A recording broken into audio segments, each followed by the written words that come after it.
میرے عزیزو، خواب جو ہے اس کے بارے میں حدیث پاک میں بھی ہے، مومن کا دیکھا ہوا خواب اکثر سچ ہوا کرتا ہے، بلکہ فرمایا گیا نبوت کا 46واں حصہ ہے۔ مطلب یہ ہے کہ سچائی ہوا کرتی ہے، اور اللہ تبارک و تعالیٰ جب اپنے مومن بندوں کو کسی بات سے الرٹ کرنا چاہتا ہے تو خوابوں کے ذریعے سے انہیں پیغام دیتا ہے۔ لیکن خوابوں کی تعبیر جاننا یہ ہر کس و ناقص کا کام نہیں ہے۔ ایرے غیرے نتھو کھیرے خوابوں کی تعبیر نہیں بتا سکتے۔ خوابوں کی تعبیر ایک علم ہے باضابطہ، اس کے لیے بہت ساری چیزوں کا جاننا ضروری ہے، اور خواب دیکھے ہو تو ہر کسی سے بیان بھی مت کرو۔ فرمایا گیا کہ اس سے بیان کرو جو خوابوں کی تعبیر کا علم رکھتا ہے، عالم دین ہے یا عالم باعمل ہے، اس کے پاس تم اپنے خواب بیان کر سکتے ہو۔ ہر ایک کے سامنے خواب بیان کرنا بھی نہیں چاہیے، مومنوں کو یہ کہا گیا ہے۔ یہاں بیچ میں رک کر کے میں اتنی بات کہہ دوں کہ ضروری نہیں کہ جو کچھ بھی دیکھا جائے وہی چیز نظر آئے، ہر چیز کا کچھ الگ الگ معنی ہوتا ہے۔ حضرت محمد بن سیرین رضی اللہ تعالیٰ مشہور تابعی ہیں، خوابوں کی تعبیر کے امام ہیں۔ آپ سے پوچھا گیا خواب میں اذان دیتے ہوئے دیکھے تو کیا ہے؟ اذان دیتے ہوئے اگر دیکھا تو اس کی تعبیر کیا ہوگی، اس کا معنی کیا ہو سکتا ہے؟ توجہ چاہتا ہوں میں، صرف جھٹ سے ایسے ہی تعبیر نہیں بتا دی جائے گی کہ اذان دیتے ہوئے دیکھے، ہاں اس کا معنی یہ ہے۔ پہلے یہ دیکھا جائے گا کہ دیکھنے والا کون ہے۔ خواب دیکھنے والے کے اوپر ڈیپینڈ کرتا ہے، دیکھنے والا کیسا ہے۔ تو دو تعبیریں آتی ہیں اس کی۔ اگر دیکھنے والا شریف آدمی ہے، نیک آدمی ہے، تو اس کا مطلب یہ ہے کہ عنقریب وہ حج پر جائے گا۔ اذان دیتے ہوئے دیکھا یا سنا، اور وہ بھی قرآن کی آیت سے انہوں نے ثابت کیا، وَأَذِّن فِي النَّاسِ بِالْحَجِّ۔ اذان دیتے ہوئے اگر نیک آدمی نے دیکھا، پابند صوم و صلاۃ ہے، تو اس کا معنی ہے کہ وہ حج پر جائے گا۔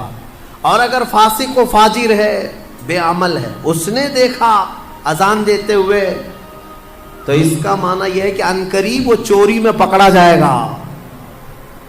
زمین آسمان کا فرق ہے تعبیروں میں، ایک ہی اذان ہے، دیکھنے والے کے اوپر ڈیپینڈ کرتا ہے۔ ایک حج پہ جا رہا ہے اور ایک جیل جا رہا ہے، چوری میں پکڑا جائے گا۔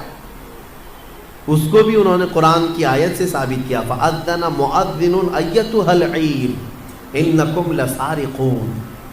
قرآن پاک میں یہ دونوں جگہ پر اذان کا لفظ آیا۔ اسی طرح سے ایک اور بات میں عرض کر دوں، حضرت زبیدہ خاتون جو خلیفہ ہارون رشید کی بیوی ہیں، انہوں نے ایک رات خواب دیکھا تھا، بہت بھیانک خواب دیکھا۔ بہت سارے مرد مل کر کے ان کی عزت لوٹ رہے تھے، عصمت دری کر رہے تھے۔ وہ ڈر گئی صبح اٹھ کر کے۔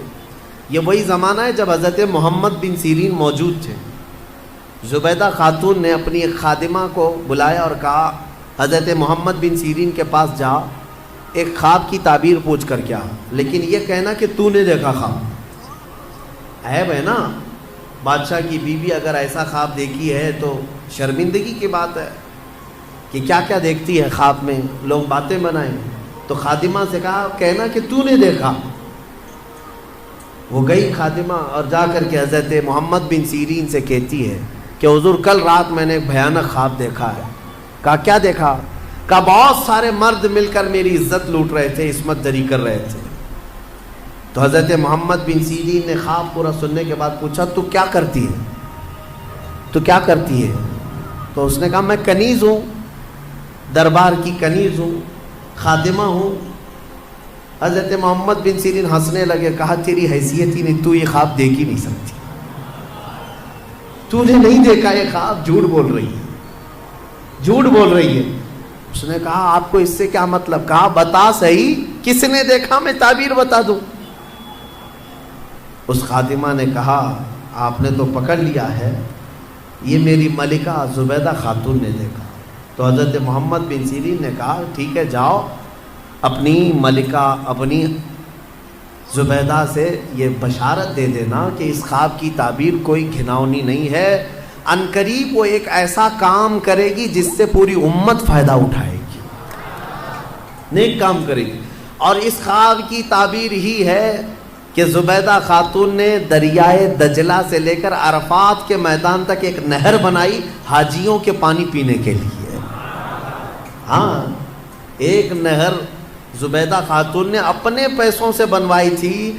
حاجی عرفات کے میدان میں بڑے پیاسے ہوتے تھے، وہاں پانی کا انتظام نہیں، تو اس نے پانی کا انتظام کروایا، اور وہ نہر زبیدہ کی باقیات اور آثار آج بھی موجود ہیں مکہ میں، آج بھی ہیں۔ اور جانتے ہیں اس نہر سے 1200 سال تک حاجی پانی پیا کرتے تھے۔ تو ایک امت، بہت بڑی امت نے نفع اٹھایا۔ تو خواب کا مطلب یہ نہیں ہے